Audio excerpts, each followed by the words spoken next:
పేదవాడి పక్షాన నిలబడతాం, ప్రజా గొంతుకై నినదిస్తాం. వాయిస్ ఆఫ్ వాయిస్లెస్, తెలుగువారి మనస్సాక్షి సాక్షి టీవీ. సాక్షి టీవీ ప్రసారాల కోసం మీ స్థానిక కేబుల్ ఆపరేటర్ను వెంటనే సంప్రదించండి.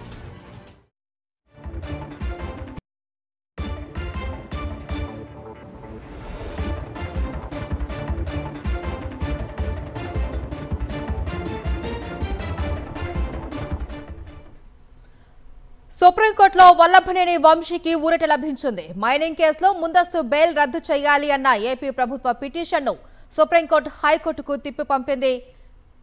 అరెస్టు నుంచి వల్లభనేని వంశీకి రక్షణ కొనసాగుతుందని సుప్రీంకోర్టు స్పష్టం చేసింది.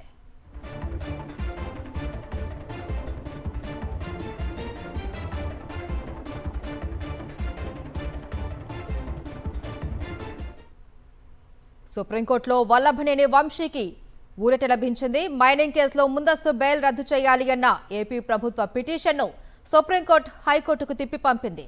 అరెస్టు నుంచి వల్లభనేని వంశీకి రక్షణ కొనసాగుతుందని సుప్రీంకోర్టు స్పష్టం చేసింది. దీనికి సంబంధించి పూర్తి డీటెయిల్స్ మా ప్రతినిధి వెంకట్ అందిస్తారు. వెంకట్, కేసులో వల్లభనేని వంశీకి ఇచ్చిన ముందస్తు బెయిల్ రద్దు చేయాలని ఆంధ్రప్రదేశ్ ప్రభుత్వం పిటిషన్ దాఖలు చేసింది. సో గత విచారణ సందర్భంగానే ఆయన ముందస్తు బెయిల్ రద్దు చేసేందుకు సుప్రీంకోర్టు నిరాసక్తత వ్యక్తం చేసింది. ఈ రోజు మరోసారి ఏపీ ప్రభుత్వం తరపున సీనియర్ న్యాయవాది ముకుల్ రోహత్గి హాజరై తమ వాదనలు వినకుండానే ఏపీ హైకోర్టు ముందస్తు బెయిల్ ఇచ్చింది, కనీసం తమ రిప్లై వినలేదని ఆయన వాదనలు వినిపించింది. ఆ నేపథ్యంలో మరోసారి ఆంధ్రప్రదేశ్ హైకోర్టు ఈ కేసుకు సంబంధించినటువంటి వాదనలు వినాలని ఆంధ్రప్రదేశ్ హైకోర్టుకి ఈ కేసును మరోసారి తిప్పి పంపినటువంటి పరిస్థితి. ఆ నేపథ్యంలో ఈ ప్రస్తుతం ఉన్నటువంటి అరెస్ట్ నుంచి ఏదైతే ప్రొటెక్షన్ ఉందో ఆ ప్రొటెక్షన్ యథావిధిగా కొనసాగుతుంది. సో అరెస్ట్ చేయడానికి వీల్లేదని కూడా సుప్రీంకోర్టు ఈరోజు స్పష్టమైనటువంటి ఆర్డర్ ఇచ్చినటువంటి పరిస్థితి.